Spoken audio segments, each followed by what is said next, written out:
আলহামদুলিল্লাহ, সমস্ত প্রশংসা কেবলমাত্র একমাত্র সেই মহান রব্বুল আলামিনের জন্য, যিনি আমাদেরকে খুতবার শুরুতেই তারই ঘরসমূহের মধ্যে একটি ঘরে মসজিদে এসে খুতবা শোনার উদ্দেশ্যে হাজির হওয়ার তৌফিক দান করছেন। আলহামদুলিল্লাহ।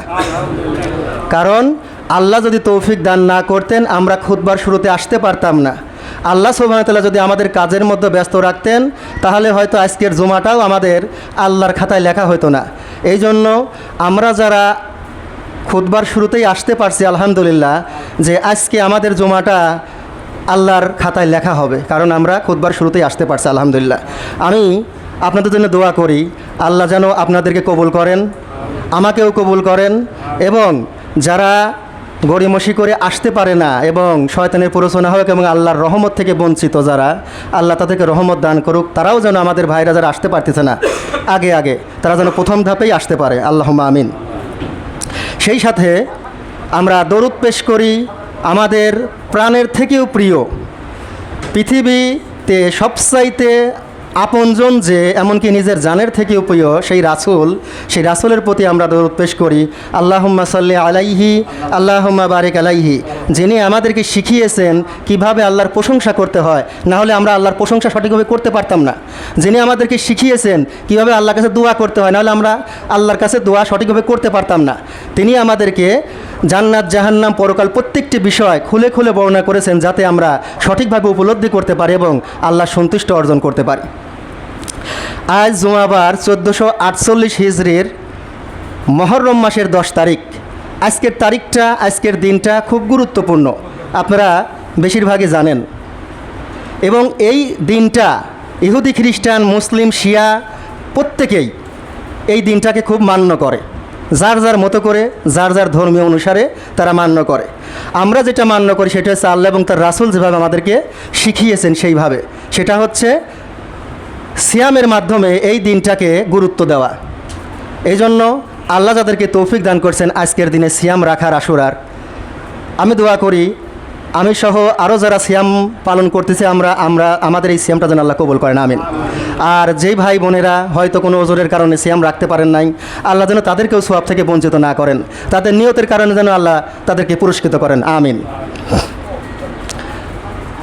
আমরা জানি যে এই সিয়ামটা কেন গুরুত্বপূর্ণ, কারণ আজকের এই দিনে মুসা আলাইহিস সালামের যুগে মুসা আলাইহিস সালাম ফেরাউনের কবল থেকে রক্ষা পাইছিল, আর ফেরাউন এবং তার অনুসারীরা ডুবে মারা গেছিল।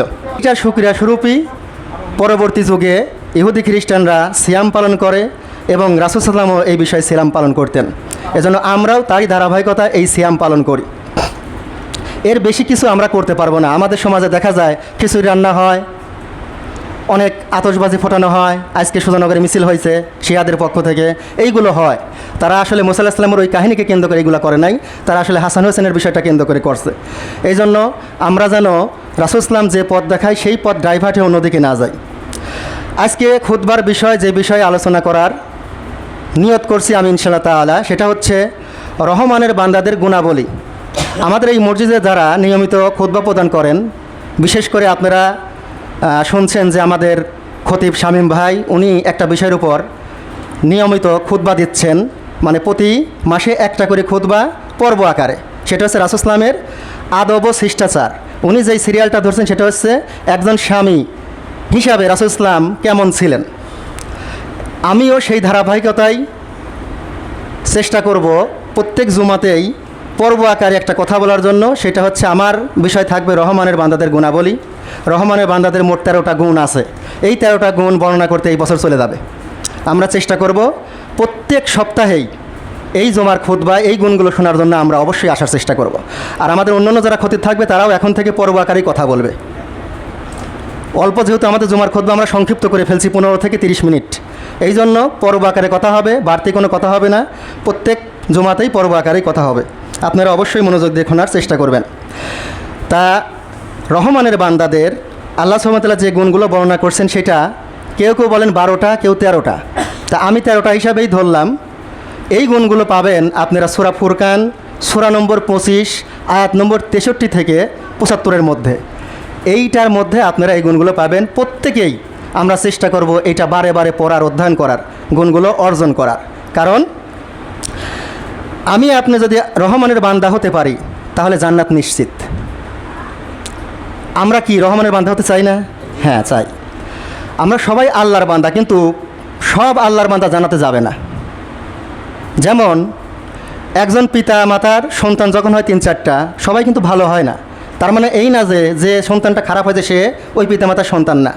যদিও বাহ্যিকভাবে দেখা যায় কাউকে বলার সময় বলে ও আমার সন্তান না, যে খারাপ তাকে সন্তান হিসেবে মেনে নেয় না, আর যে ভালো সে বলে যে এটা আমার সন্তান। ওই রকমই আল্লাহর বান্দা ইহুদি, খ্রিস্টান, হিন্দু, মুসলিম সবাই প্রত্যেকেই আল্লাহর বান্দা, কারণ প্রত্যেকেই আল্লাহ সুবহানাহু ওয়া তাআলা সৃষ্টি করেছেন। কিন্তু আল্লাহর বান্দা যারা প্রত্যেকেই কিন্তু জান্নাতে যেতে পারবে না। আল্লাহর বান্দার মধ্যে অনেকেই আছে জান্নাতে যাবেন, অনেকেই জাহান্নামেও যাবে। এজন্য শুধুমাত্র আল্লাহর বান্দা হইলে আপনি জান্নাতে যেতে পারবেন না। রহমানের বান্দারা জাহান্নামে যাবে না, রহমানরা জান্নাতে যাবেই। তাহলে আমি আপনি যদি রহমানের বান্দা হতে পারি জান্নাতে যাবই ইনশাআল্লাহ। কিন্তু আমি আপনি শুধুমাত্র যদি আল্লাহর বান্দা হই শিওর নাই না জান্নাতে যাব, জাহান্নামে যাব এটা শিওর আছে, কিন্তু জান্নাতে যাওয়া শিওর নাই, কারণ যদি কাজ না করি। এই জন্য খুবই গুরুত্বপূর্ণ খুতবা। আমি আজকে মাত্র 3টা গুণ বলবো, ছোট ছোট একটা আয়াতই বলবো, সেখান থেকে 3টা গুণ। এই 3টা গুণ এখনই নিয়ত করে ফেলাই, আমি সহ আপনারা যারা আছেন এই 3টা গুণ আজকে যা শুনবো এটা অর্জন করব। এটা চেষ্টা চালাবো আমরা। এই গুণগুলো যদি গুণগুলো অর্জন করতে পারি আমরা রহমানের বান্দা হয়ে যাব। আর যদি রহমানের বান্দা হতে পারি ইনশাআল্লাহ সহজে আমরা জান্নাতে যেতে পারবো। যেই আয়াতটি আমি খুতবার শুরুতে তিলাওয়াত করছিলাম, সূরা ফুরকানের আয়াত নম্বর 63, আউযু বিল্লাহি মিনাশ শাইতানির রাজিম, ওয়া ইবাদুর রহমানিল্লাযীনা ইয়ামশুনা আলাল আরদি হাওনাও ওয়া ইযা খাতাবাহুমুল জাহিলুনা ক্বালু সালামা। ওয়া ইবাদুর রহমান, রহমানের বান্দা হচ্ছে তারা। তাহলে যে সে রহমানের বান্দা হতে পারে না, রহমানের বান্দা হওয়াটাই একটা গুণ। এটাই একটা গুণ যে আমি আপনি যদি রহমানের বান্দা হতে পারতাম। যেমন সুজানগর হাই স্কুলে একজন টিচার অথবা প্রিন্সিপাল বা হেডমাস্টার, এই যে উনি এই কলেজের, এই স্কুলের, এই প্রতিষ্ঠানের যে একটা হেডমাস্টার, এটাই একটা গুণ। এটাই একটা তার গর্বের বিষয় যে আমি এই কলেজে অথবা এই প্রতিষ্ঠানে আসি। তারপরে অন্য বিষয় তো আছেই। এই জন্য রহমানের বান্দাটা হওয়াটাই একটা গুণ, কারণ আমরা এখানে যারা আছি প্রত্যেকেই কিন্তু রহমানের বান্দা হতে পারি নাই। সেটা নির্ভর করবে খুতবাতে যেটা বলি সেটা গুণ যার মধ্যে আছে সে দেখবে। যদি আমাদের মধ্যে এই গুণটা থাকে তাহলে রহমানের বান্দাদের 1টা 2টা 3টা গুণ অর্জন করলাম। আর যদি না থাকে তাহলে আমরা আল্লাহর বান্দা হতে পারি, কিন্তু রহমানের বান্দা না। এই জন্য অবশ্যই খুব মনোযোগ সহকারে শোনার চেষ্টা করবেন যে আমরা রহমানের বান্দা হতে চাই। তার আগে এই রহমানটা আবার কে, রহমান তো জানা লাগবে। কারণ রাসূল ইসলামের যুগে আবু জাহেলরা আল্লাহকে চিনত, আল্লাহ ইলাহ এটা চিনত, রব চিনত, কিন্তু রহমান চিনত না। যার কারণে বিসমিল্লাহির রহমানির রহিম যখন বলা হয়তো তখন বলতে আমরা এটা মানি না, রহমান মানি না, রহমান কী জিনিস আমরা চিনি না। যার কারণে আল্লাহ সুবহানাহু ওয়া তাআলা সূরা রহমান সূরা নম্বর 55 আয়াত 78টা আছে। রহমান এসেছে আপনার র বড় হা মিম থেকে, যার অর্থ হচ্ছে দয়া করা, করুণা করা। রহমান মানে হচ্ছে সর্বব্যাপী দয়ালু, যেই দয়া বেঈমান হোক, ইমানদার হোক, গাছপালা যত সৃষ্টি আছে প্রত্যেকটা সৃষ্টির উপরে যে দয়া যায় সেটা হচ্ছে রহমান। রহমানের দয়া সবার উপর। যে লোক আল্লাহকে মানে তাকেও রহমান দয়া করে, যে আল্লাহকে মানে না তাকেও রহমান দয়া করে। এটা হচ্ছে রহমান, মানে সবার উপরই এই দয়াটা প্রযোজ্য। আল্লাহ সুবহানাহু ওয়া তাআলা সূরা রহমানের 1 নম্বর আয়াতে বলেন আর রহমান, রহমান কে, দয়াময়। আল্লাহ কে, খলাকাল ইনসান, যিনি হচ্ছে গে মানুষ সৃষ্টি করেছেন। আর রহমানকে আল্লামাল কুরআন, যিনি হচ্ছে কোরআন নাজিল করেছেন। এই হচ্ছে রহমান। রহমান কোরআন নাজিল করে আমাদেরকে অনেক রহমত করেছেন। কারণ রহমান যদি এই কোরআনটা নাজিল না করতেন তাহলে আমরা সঠিকভাবে ইবাদত করতে পারতাম না। রহমান আল্লাহ সুবহানাহু ওয়া তাআলা আমাদেরকে কোরআন অবতীর্ণ করার পরে আমাদেরকে জানিয়ে দিয়েছেন যে আল্লাহ কোন কাজে সন্তুষ্ট হন, কীভাবে আল্লাহর কাছে দোয়া করতে হয়, কীভাবে আল্লাহর কাছে কান্না করতে হয়, কোন কান্না কোন স্টাইলে কান্না করলে আল্লাহ পছন্দ করে সেটাও আল্লাহ রাসূলের মাধ্যমে আমাকে জানিয়ে দিয়েছেন। মানে রাসূলের কান্নার সাথে যদি আমাদের কান্না মেলে সেই কান্না আল্লাহর কাছে গ্রহণযোগ্য। রাসূলের দোয়ার সাথে যদি আমাদের দোয়া মেলে সেই দোয়া আল্লাহর কাছে গ্রহণযোগ্য। রাসূলের ইবাদতের সাথে যদি আমাদের ইবাদত মেলে সেই ইবাদত আল্লাহর কাছে গ্রহণযোগ্য। তো এই জন্য আমরা যদি বুঝতে পারতাম আসলে এই রহমান নাম দিয়ে আল্লাহ আমাদেরকে কতটাই রহমত করছে, এই জন্য আমরা আল্লাহ সম্পর্কে জানার চেষ্টা করব। তা আসুন আমাদের মূল কথায় ফিরে আসি যে আল্লাহ সুবহানাহু ওয়া তাআলা রহমানের বান্দা হিসেবে যাদেরকে কবুল করছেন এবং যাদেরকে মেনে নিচ্ছেন তাদের গুণ থাকবে 2 নাম্বার, যেটা সেটা হচ্ছে আল্লাযীনা ইয়ামশুনা আলাল আরদি হুনা। সেটা কি? যে রহমানের বান্দা হচ্ছে তারাই যাদের একটা গুণ, যারা পৃথিবীতে বিনয়ের সাথে চলাফেরা করে, তাদের মধ্যে বিনয় আছে। তাহলে দ্বিতীয় গুণ যেটা আমরা বুঝতে পারতেছি সেটা হচ্ছে রহমানের বান্দারা যখন চলাচল করে, চলাফেরা করে, তখন তারা হচ্ছে বিনয়ের সাথে চলাফেরা করে। এখন বিনয়ের সাথে চলাফেরা মানে কি? এমন না যে বিনয়ের সাথে চলাফেরা মানে আমরা রাস্তা দিয়ে হাঁটতেছি রুকুর মতো করে, মানে বেকার হয়ে খুব ঝুঁকিয়া, খুব নরম সরব, আমি একেবারেই চলে না আমার শরীরে এই অবস্থায়, যে আল্লাহকে আমি বোঝাচ্ছি আল্লাহ আমি খুব নরম, আমি খুব বিনয়। এইটা না, এইটা আল্লাহ বোঝাতে চায় নাই। একটা তাফসিরে আসছে, ওমর রাদিয়াল্লাহু আনহু একজন যুবককে দেখলেন যে সে খুব ধীরে ধীরে হাঁটাহাঁটি করতেছে, মানে খুব বেকা হয়ে ধীরে ধীরে হাঁটাহাঁটি করতেছে। তখন জিজ্ঞেস করলেন, তুমি কি অসুস্থ নাকি? সে বলল না। তখন উনি চাবুক উঠা বললেন, তুমি খুব দ্রুত হাঁটবে এবং সুন্দরভাবে সোজা হয়ে হাঁটবে, নাহলে কিন্তু আমি তোমাকে চাবুক পেটা করবো। মানে উনি এই আয়াতের ব্যাখ্যা ওই রকম বলছে ওই যুবক, যে রহমানের বান্দা বিনয় মানে খুব জড়সড়ে ধীরে সুস্থে টুকটুক করে হাঁটা লাগবে। কিন্তু ওমর বলতেছে না, তুমি যেটা বুঝছো সেটা ঠিক হয় নাই। রহমানের বান্দা মানে এই না যে ঝুঁকে ঝুঁকে হাঁটতে হবে, তুমি খুব সুন্দরভাবেই সোজা হয়ে দৃঢ়তাভাবেই হাঁটবে এবং খুব দ্রুত হাঁটবে। আমাদের সমাজে দেখবেন অনেক লোক আছে, আমরা বলি যে বাবু খুব ভদ্রভাবে হেঁটে যাচ্ছে, মানে পিছনে দুই হাত দিয়ে আস্তে আস্তে খুব ধীরে সুস্থে হেঁটে যায়। রাসূল ইসলামের জীবনে কোনোদিন এরকম ধীরে সুস্থে রাসূল ইসলাম হাঁটে নাই। কারণ রাসূল ইসলাম দুনিয়াতে আসছেন কাজ করার জন্যে, এখানে রেস্ট নেওয়ার মতো সুযোগ নাই যে আপনি ধীরে সুস্থে খুব হেলে ধুলে চলবেন। এটাও সুন্নাহ নিয়ম না। আমাদের সালাফরা এই হাঁটা চলাকেও মাকরুহ বলছেন, অপছন্দনীয়, এইভাবে হাঁটা যাবে না। এইভাবে হাঁটাটাও অহংকারের লক্ষণ, এটা বিনয়ের বাইরে, বিনয়ের বিপরীত মানে মুখী এটা। এই জন্য আমরা চেষ্টা করবো এইভাবে হাঁটাহাঁটি করবো না, আমরা খুব দৃঢ়তার সাথে এবং মানে আমার যেন একটা কাজ আছে, একটু দ্রুততার সাথে আমরা হাঁটবো। তাহলে দেখেন, আমি এখন ব্যাখ্যায় আসি, সেটা হচ্ছে যে বিনয় বলতে আসলে কী বোঝাচ্ছে। রহমানের বান্দাদের দ্বিতীয় গুণ হচ্ছে তারা বিনয়ী, তাদের চলাফেরায় বিনয়ী। আমরা অনেকেই আছি এখানে যারা বিভিন্ন স্কুল কলেজে হয়তো পড়াশোনা করি, আমাদের ফ্রেন্ড সার্কেল থাকে, অথবা আমরা বিভিন্ন প্রতিষ্ঠানে আসি, চাকরি করি, আমাদের কলিগ থাকে, অথবা আমাদের বড় ভাই, আত্মীয় স্বজন, বাড়িতে মা বাবা, এই সবাই আমরা এদের সাথে মেলামেশা করি।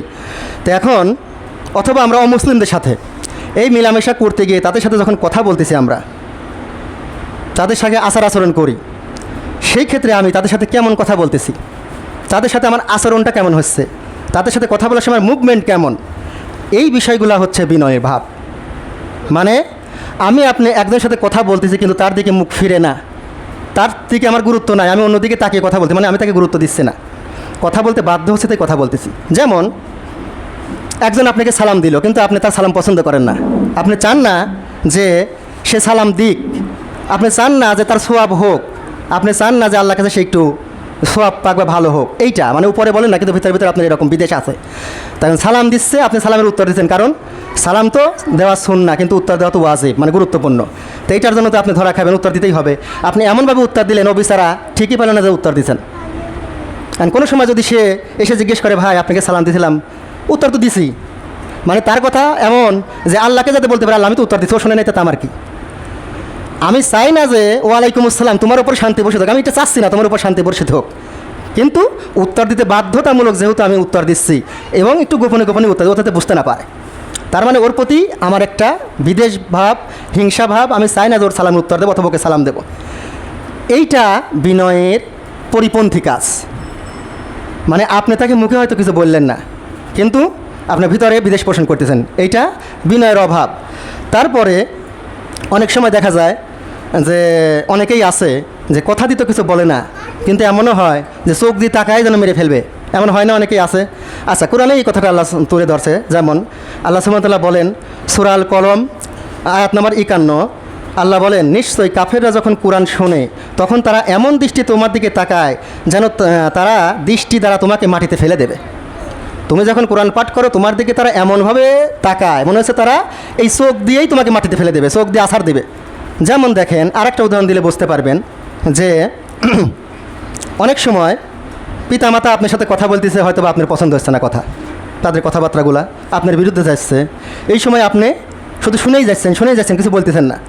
আপনি যেহেতু পিতামাতা কিছু বলতে পারবেন না এই জন্য, কিন্তু আপনি এমনভাবে তাদের দিকে তাকিয়ে আছেন যে খুব রাগত স্বরে, কঠিনভাবে, মানে আপনি মুখে কিছু বলতে পারছেন কিন্তু চোখ দিয়ে তাদেরকে মানে শাসন করতেছেন পিতামাতাকে, এই রকম।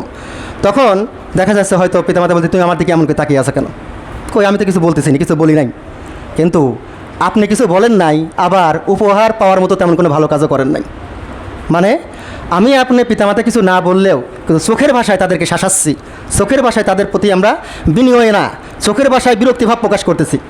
আমরা কিন্তু একটা আয়াত জানি যে আল্লাহ সুবহানাহু ওয়া তাআলা বলছেন যে যখন পিতামাতা একজন অথবা দুইজনই তোমার জীবন দশায় মানে কী হয়, আপনার বয়স্ক হয়ে যায়, তখন তাদের সাথে এই শব্দটাও বলা যাবে না। যদি এই শব্দটাও বলো তোমার জন্য জান্নাত থাকবে না। শব্দ বোঝেন, শব্দের কত কঠিন। আমরা না, আমরা বাপ মার সাথে অনেক সময় তুই করে কথা বলি, রাগারাগি করি। অনেক ছেলে তো বাপ মার ধরে মারে, চিন্তা করেন কি অবস্থা। অথচ আল্লাহ সুবহানাহু ওয়া তাআলা বলতে তাদের সাথে শব্দ করা যাবে না। মানে শব্দ মানে আপনার মা অথবা বাবা একটা কথা বলছে, সেই কথাটা আপনার কাছে পছন্দ হয় নাই, আপনি ভুরু ঘোচালেন, আপনার বিরক্তি, মা তুমি চুপ করো তো, এই কথা বলো না তো, আব্বা তুমি এখান থেকে যাও তো, এই যে বিরক্তির ভাব, এটা থেকেও বেশি কিছু, এটা শব্দ করার থেকেও বেশি কিছু। এইটা আপনি পিতামাতার সাথে বিনয় ভাব দেখালেন না, আপনি রহমানের বান্দার গুণ অর্জন করতে পারেন নাই। এই জন্য আমাদের চেষ্টা করা লাগবে এই বিষয়গুলা, যে শুধুমাত্র মুখে নয়, শুধুমাত্র হাতে না, প্রত্যেকটি ক্ষেত্রে আমাদের অন্তর থেকে এই বিনয় ভাব থাকা লাগবে। অন্তরকে আগে পরিষ্কার পরিচ্ছন্ন করা লাগবে। আয়াতের লাস্ট যে অংশটা ছিল সেটা হচ্ছে ওয়া ইদা খতাবাহুমুল জাহিলুনা ক্বালু সালামা। আর যখন জাহেল ব্যক্তিরা তাদের সাথে কথা বলে তখন তারা বলে সালাম। জাহেল মানে কি? জাহেল মানে কিন্তু খালি মূর্খ না, কোনো কোনো সময় মূর্খ হতে পারে। আমরা বলি যে আবু জাহেল মূর্খের পিতা। জাহেল বলতে আরবিতে আমরা মূর্খ বুঝি, কিন্তু জাহেল শব্দটা অনেক ব্যাপক। জাহেল বলতে শুধু মূর্খ বোঝায় না। যেমন আমরা মানুষের সাথে বিনয়ী থাকলাম, বয়স্কদের সাথে, শিশুদের সাথে, সবার সাথেই আমরা বিনয় ভাব দেখাচ্ছি। এখন দেখা যাচ্ছে অনেক সময় আমাদের পরিবার থেকে শুরু করে সমাজে অনেকেই আছে যে আমাদের কিন্তু অপমান করার চেষ্টা করে। পরিবারের মধ্যে অনেক সময় থাকে যাদের 2-3টা ছেলে মেয়ে আছে, দেখা যায় বাপ মা অনেক সময় অন্য কোনো ছেলেকে অতটা ভালো নজরে দেখে না, অনেক ভুল তার ধরে, শুধু ভুলই ধরে, এই ভুল করে, এই ভুল করে। এই বিষয়গুলো আসার পরেও যদি আমরা মানে বিনয়ী থাকি, বিনয়ী থাকার চেষ্টা করি, তারপরে দেখা যাচ্ছে যে আমাদের মা বোন আছে, তাদের বিষয়ে বলি যে অনেক সময় দেখা যায় শাশুড়ির পক্ষ থেকে অনেক রকম কথাবার্তা আসে। আমাদের বাস্তবতা যেটা, যখন বিয়ে দেওয়া হয় ছেলেদের, তখন কিন্তু ওই মেয়ের বাড়িতে বলা হয় কি, এটা আমার বেটার বউ না, এটা আমার মেয়ে, আমার তো মেয়ে না, আমার মেয়ে হিসেবে নিয়ে যাচ্ছি। কিন্তু বাস্তবতা হচ্ছে বিয়ের 1 সপ্তাহের মধ্যে মেয়ে আর মানে বৌমার মেয়ে থাকে না, তখন বৌমাই হয়ে যায়। আবার কোশ্চিন কালেও হয় না, আপনি কারো পাবেন না কোনো পরিবারে। আপনি দেখেন যে এটা শুধু বলার কথা, এটা শুধু মুখের কথা, এটা বাস্তব কথা না, এটা হচ্ছে শুধুমাত্র বলাই যে আমার মেয়ে হিসেবে নিয়ে যাচ্ছি। কারণ কি, যদি দেখেন খেয়াল করে যে আমাদের পরিবারগুলোতে আমাদের যারা বোন থাকে, এই বোনরা যদি সকাল 9টা-10টা পর্যন্ত ঘুম পারে, তখন কিন্তু আমাদের মা তারা অন্য বাড়িতে গিয়ে বলে না যে কি মেয়ে আল্লাহ দিছিল, কাজ কাম করে না, এটা কিন্তু বেশিরভাগই বলে না। আর একজনের কাছে নিজের মেয়ের দুর্নাম করতে যায় না, এটা কি হয় সচরাচর? আপনি খেয়াল করে দেখেন, খোঁজ নেবেন, নিজের মায়েরই খোঁজ নেবেন। নিজের মায়ের প্রতি আমি খারাপ মনোভাব আনতে বলছি না, বাস্তবতা বলতেছি যে এত কিছুর পরেও আমাদেরকে বিনয়ী হওয়া লাগবে। তখন দেখা যায় যে হ্যাঁ, তারা এটা বলে না, কিন্তু যাকে বললো যে আমার বেটার বউ না মেয়ে, সে যদি একটু দেরি করে ঘুমিতে ওঠে, তার যদি একটু সমস্যা থাকে কোনো, এখন তার যে ভিতরে কী সমস্যা এটা তো সে জানতে যায় নাই। শুধু সে 9টার সময় উঠছে, আজকে দেরি করছে, অথবা একটা কাজ বলছি সেটা করতে দেরি করছে, তখন পাশের বাড়িতে গিয়ে সুন্দর করে বলবেনি যে আল্লাহ কি বেটার বউ দেশে, কাজ কাম করে না, খালি ঘুম পারে, এই তো কপালে ছিল। তাহলে দেখেন মেয়ে নাকি, আমি তো তাকে মেয়ে হিসেবেই আনছিলাম, কিন্তু মেয়ের দোষগুলো গোপন করা হয়, কিন্তু বেটার বউ দোষগুলো গোপন করা হয় না। আর যদি কাজ না পারে তখন বলে কি বাপ মা কিছু শেখায় নাই। আর নিজের মেয়ে যখন কাজ করে না, তখন বলে না যে আমি কি শেখালাম, এটাগুলো কিছু বলে না, তখন আরামেই সহ্য করে। এবং আবার এই আমাদের মায়েদের মেয়েই যখন, আমাদের বোনরাই যখন অন্য বাড়িতে যায় বউ হয়ে, তখন আবার এই মা কিন্তু চায় যে আমার সেই বিয়েন আমার মেয়েকে খুব ভালোবাসুক। তাহলে কেমন উল্টা হয়ে যাচ্ছে না জিনিসটা? আপনি আপনার মেয়ের জন্য ভালোবাসা চান, অথচ আপনি আর একজনের মেয়েকে ভালোবাসতে চান না, দোষ ত্রুটি ক্ষমা করতে চান না। তো এই জন্য দেখা যাচ্ছে, আমি বোনদের বলছিলাম যে শাশুড়ির অনেক কথা বলতে পারে, ননদরা অনেক কথা বলতে পারে, দেবর যাদের থাকে বিভিন্ন রকম আমাদের আশেপাশে অনেক কথা বলে। এই সময় আমার মনের মধ্যে এমন আসে যে সে যা বলছে তার উত্তর আমার কাছে যথেষ্ট আছে, আমি এখনই তাকে এমন উত্তর দেবো সে নিচু হয়ে যাবে, এরকম মন মানসিকতা কিন্তু আমাদের ভিতরে থাকে। এবং অনেকে আমরা উত্তর দিয়েও দেই এবং বলে কি, আমি আবার মুখের পর ছাড়া কথা বলি না, আমি আবার গোপনে কথা বলি না। অনেকে কিন্তু গর্ব করে এই কথাও বলে যে আমি আবার পিছনে কথা বলি না, আমি যা বলি সামনের পর বলি। এটা যে খুব ভালো কথা আপনি বলতেছেন, খুব সম্মান পাওয়ার কথা তা কিন্তু না।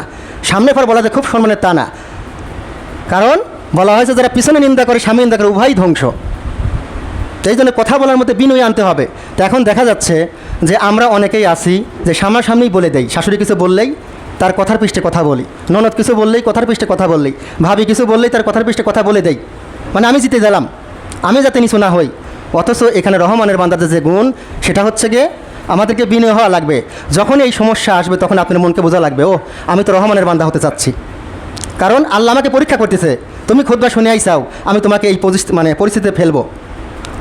আমি যেন না ভাবি যে খুতবা শুনলাম, গুণ অর্জন করলাম, আল্লাহ আমাকে পরীক্ষা নেবে না। শুধু আমরা থিওরিক্যাল জানলাম রহমানের বান্দার গুণ বিনয় হওয়া না।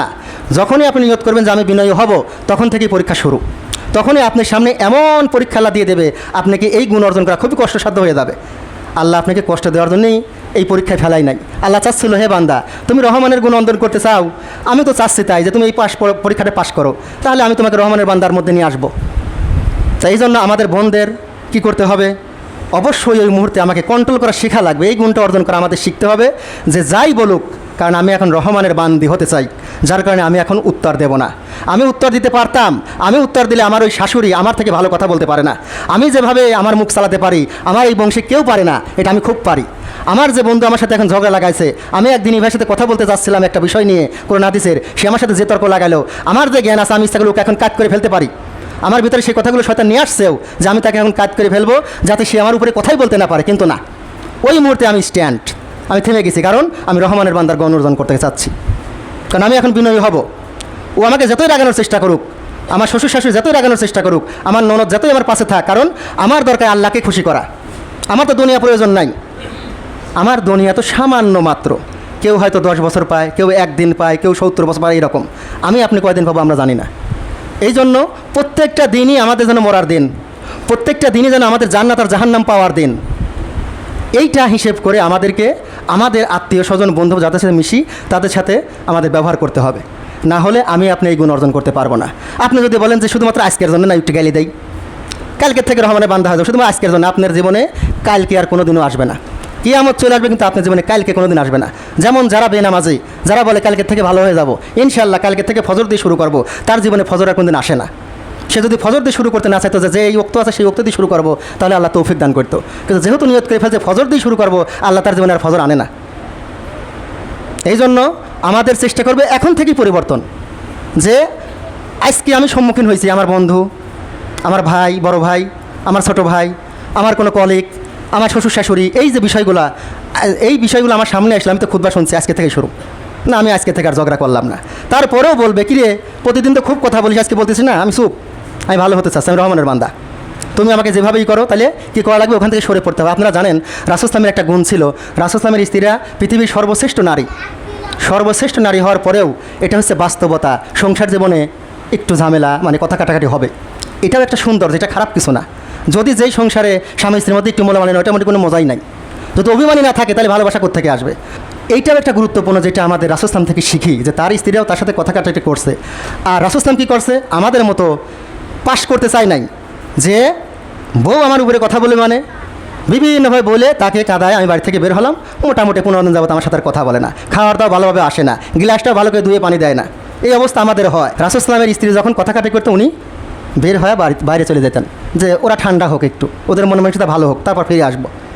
এবং রাসূল সাল্লাল্লাহু নিজেও চলে যেতেন যে আমার মন মানসিকতা ভালো, কারণ এখন সামনে থাকলেই শয়তান উস্কানি দেবে, সামনে থাকলে অনেক কথা বলা যাবে। আমার মা যদি আমার সাথে রাগারাগি করে, আমার কোনো একটা বিষয়তে খারাপ লাগে, আমি যদি কথা বলা শুরু করি, তাহলে কিন্তু দেখেন একটা পর্যায়ে দেখা যাবে যে সে যে আমার মা এটার মনেই নাই, তখন মনে হবে আমার প্রতিদ্বন্দ্বী সামনে, তখন মা মনে থাকবে না। এই জন্য আমরা উত্তর দিতে পারলেও উত্তর দেব না, আমরা বিনয় হব, মেনে নেব কোনটা কোন সম্পর্ক, সেই সম্পর্কর খাতিরে সেই অনুযায়ী আমাদেরকে ব্যবহার করা লাগবে। আল্লাহ আমাদের তৌফিক দান করুক, আমিন। তারপরে যে কথাটা লাস্টে আসলো, যে জাহেলগড়ের কথা, দেখেন আমি বলতেছিলাম যে জাহেলরা কিন্তু, মানে জাহেল মানে মূর্খ না, এইটা সুবহানাহু ওয়া তাআলা সূরা বাকারার 67 নম্বর আয়াতে বলেন যে যখন মুসা তার সম্প্রদায়কে বলল, নিশ্চয় আল্লাহ তোমাদেরকে একটা গরু কুরবানি করার নির্দেশ দিয়েছেন। এই গল্পটা তো সবাই শুনছেন, মুসা আলাইহিস সালাম তার অনুসারীদের বললেন যে আল্লাহ একটা বলছে গরু কোরবানি করতে। তখন তারা বলতেছে তুমি কি আমাদের সাথে উপহাস করতে চাও নাকি, আল্লাহ আমাদের গরু কোরবানি করতে বলছে, এইটা বলতেছে।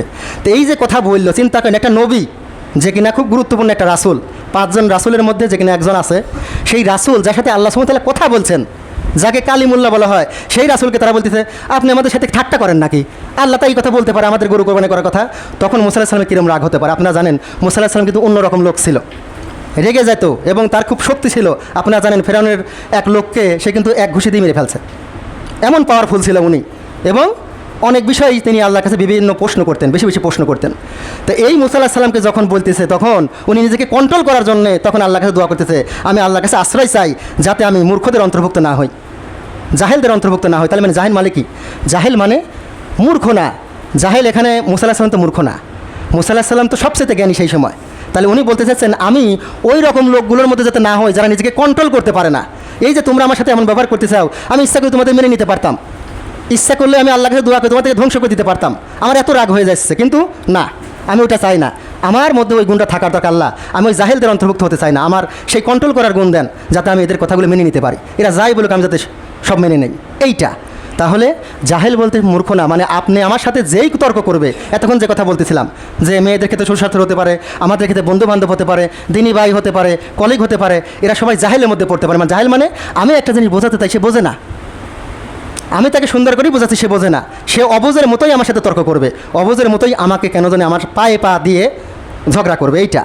এই রকম যখন পরিস্থিতি হবে তখন আমরা বলবো ভাই সালাম, তোমার সাথে আর কোনো কথা নেই, আসি, আমি এই মুহূর্তে তোমার সাথে আর থাকবো না। কারণ এই মুহূর্তে আপনার ওখান থেকে সরে পড়া লাগবে, এই মুহূর্তে আপনার শাশুড়ির কাছ থেকে সরা লাগবে, এই মুহূর্তে আপনার বন্ধুর কাছ থেকে সরা লাগবে, এই মুহূর্তে আপনার কলিগের কাছ থেকে সরে পড়া লাগবে। কারণ আপনার মধ্যে ওই গুণগুলো এখনও সম্পূর্ণ হয় নাই, আপনি ওখানে দাঁড়িয়ে থাকে কন্ট্রোল করবেন, এই ক্ষমতা আপনার এখনও হয় নাই, আপনি সরে যান। ওই গুণগুলোর একটা পার্ট এইটাও যে আপনি সরে পড়েন। রাসূল ইসলাম কিন্তু তার বউদের কাছে সরে পড়ছিল যে তোমাদের মন মানসিকতা ভালো হোক, আমিও ঘুরে আসি, আমার মন মানসিকতা ভালো হোক। তো এই জন্য এই যে 3টা গুণ বলার চেষ্টা করলাম, সেটা হচ্ছে যে প্রথম গুণটা হচ্ছে রহমানের বান্দা হওয়া লাগবে। আর শিরিক করলে তো রহমানের বান্দা হওয়া যায় না, আল্লাহর বান্দা হওয়া যায়। তাওহীদ না থাকলে তো রহমানের বান্দা হওয়া যায় না, আল্লাহর বান্দা হওয়া যায়। বেদাত করলে তো রহমানের বান্দা হওয়া যায় না, আল্লাহর বান্দা হওয়া যায়।